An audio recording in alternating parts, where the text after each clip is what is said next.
सबसे पहले बात करेंगे मदारिस रजिस्ट्रेशन का मामला लटकाना नहीं, जल्द अज जल्द हल करना चाहते हैं। मौलाना फजलुर रहमान की मीडिया से गुफ्तगू, कहा बिल मुतनाज़ा नहीं, पार्लियामान ने मंजूरी दी। बिल्कुल, और जो एक्ट बन चुका है, हमारा किसी से झगड़ा नहीं चाहते कि ज़बरदस्ती या किसी और तरीके से बिल पास करवाएं, किसी किस्म की मनफी गुफ्तगू करना नहीं चाहते, वरना मैदान भी होगा और हम भी होंगे।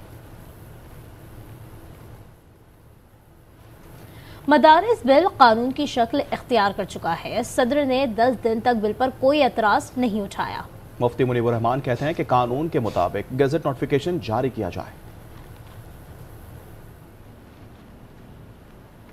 वज़ीर-ए-आज़म शहबाज शरीफ ने वफाकी काबीना का इजलास आज तलब कर लिया। इजलास में मुतादिद एजेंडा आयतन समेत मुल्क की सियासी और इक्तसादी सूरत हाल पर गौर होगा।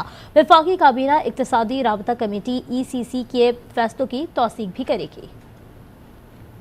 वज़ीर-ए-आज़म शहबाज शरीफ ने वफाकी काबीना का इजलास आज तलब कर लिया। इजलास में मुतादिद एजेंडा आयतन समेत मुल्क की सियासी और इक्तसादी सूरत हाल पर गौर होगा। वफाकी काबीना इक्तसादी राबता कमेटी ECC के फैसलों की तौसीक भी करेगी।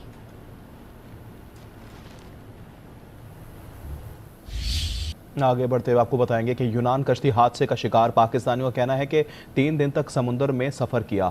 कश्ती का ना इंजन ठीक था और ना ही वायरलेस सिस्टम। लीबिया में 1.5-2 माह शदीद अजियत में गुजारे हैं। खाने पीने को भी कुछ नहीं था। गैर कानूनी तरीके से यूरोप जाने की कोशिश करने वाले अफराद इस वक्त यूनान के कैंप में मुकीम हैं। मुतासर अफराद का ताल्लुक गुजरात, सियालकोट और कसूर से है। हुकूमत से बातचीत के लिए हमने शराइत रखी हैं। PTI रहनुमा बैरिस्टर अली जफर की तस्दीक। आज न्यूज़ के program news inside with Aamir Zia में गुफ्तगू में उन्होंने कहा कि पहली शर्त डी चौक वाक़े पर कमेटी की तश्कील है, दूसरी शर्त कैद कारकुनान की रिहाई है।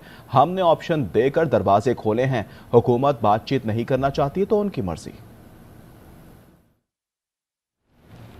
PTI रहनुमा शौकत यूसुफजई कहते हैं, बानी PTI कहने पर हमने हुकूमत से मुज़ाकरात के लिए कमेटी बना दी है। अब मुज़ाकरात करने या ना करने का फैसला हुकूमत ने करना है। आज न्यूज़ से गुफ्तगू में उनका कहना था, जिस तरह वफाकी वज़रा हमारी मुज़ाकरात की पेशकश का मजाक उड़ा रहे हैं, इसके नताइज अच्छे नहीं निकलेंगे। तो दूसरी जानिब वफाकी वज़ीर इत्तलात अता तारड़ ने कहा है कि जब कुरब में लाशें पड़ी थीं तो ये इस्लामाबाद पर लश्कर कुशी कर रहे थे। PTI एहतजाज में कारकुनों की अमवात की बात करते हैं, ये कोई एक मुतफ़िका फिगर ही बता दें। ये अली अमीन खान से राब्ता कर लें, क्योंकि law and order devolve subject है और प्रोविंशियल सब्जेक्ट है। लॉ एंड ऑर्डर जिम्मेदारी फेडरल गवर्नमेंट की भी उतनी बनती है, मगर जब कुरम में लाशें पड़ी थी तो इस्लामाबाद पे लश्कर कशी की जा रही थी। काश उस वक्त कुरम का दौरा किया होता, कुरम के लॉ एंड ऑर्डर को ड्रेस किया होता, तो आज यहाँ पे एहतजाज करने की नौबत ना आती। तो ये फोकस करने की बात है। और बार बार लाशों का जिक्र हो रहा है, हमें नंबर बता दें कि वो 1200 है या 12 है या 10 है या 11 है, क्योंकि इनको खुद नहीं पता। पंजाब को दुनिया भर के लिए तिजारत और सरमायाकारी का मरकज बनाएंगे। चीन की तरक्की करती मईशत हमारे लिए काबिल तकलीद है। वज़ीर पंजाब मरियम नवाज का चीन में पंजाब बिजनेस कॉन्फ्रेंस से खिताब। कहा, पाकिस्तान और चीन के मजबूत और बरादराना तल्लुकात हैं। चीनी ताजरों को सरमायाकारी के लिए सहूलियात फराहम करेंगे। My visit here will set the foundation for aggressive investment in Punjab and possible joint ventures with Punjab-based enterprises. Is a turning point for Punjab and for Pakistan. Punjab's potential as a destination for international investment has been highlighted today. Government of Punjab is committed to fostering partnerships with China in environmental policy formulation, adoption of clean technologies, and the execution of green initiatives. Punjab is open for business and we welcome you to be a partner in the shared prosperity of our people.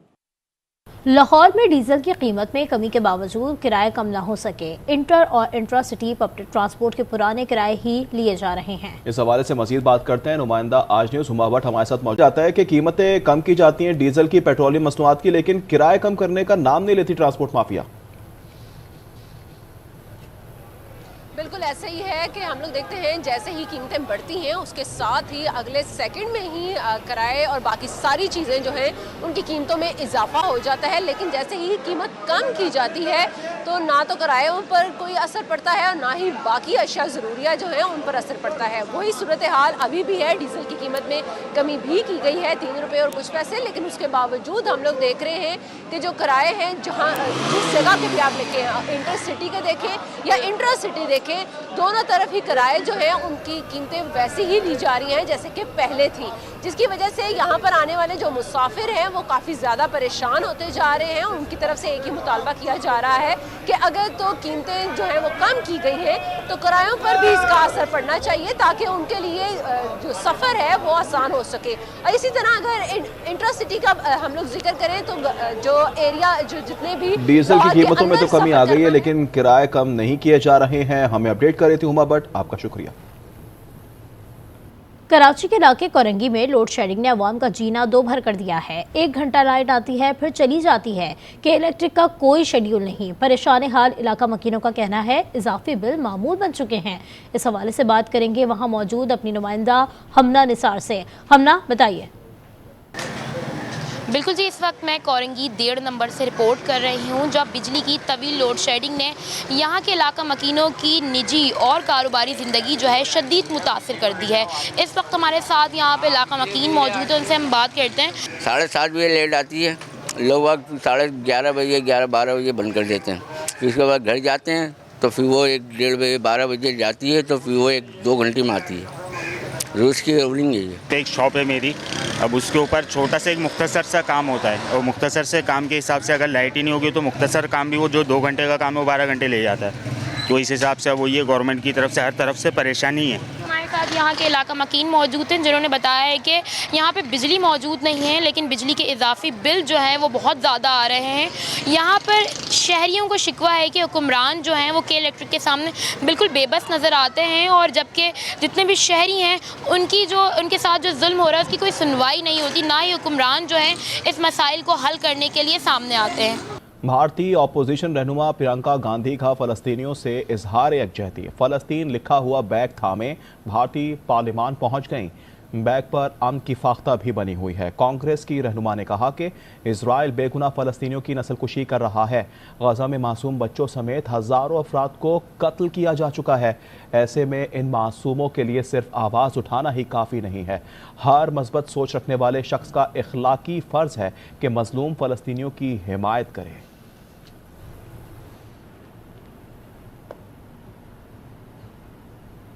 भारतीय opposition रहनुमा प्रियंका गांधी का फलस्तीनियों से इजहार यकजहती। फलस्तीन लिखा हुआ bag थामे भारतीय पार्लियामान पहुंची। बैग पर अमन की फाख्ता भी बनी हुई है। कांग्रेस की रहनुमा ने कहा है कि इजराइल बेगुनाह फलस्तीनियों की नस्लकुशी कर रहा है। बुलेटिन में फिलवक्त इतना ही। मज़ीद खबरों से बाखबर रहने के लिए देखते रहें आज न्यूज़।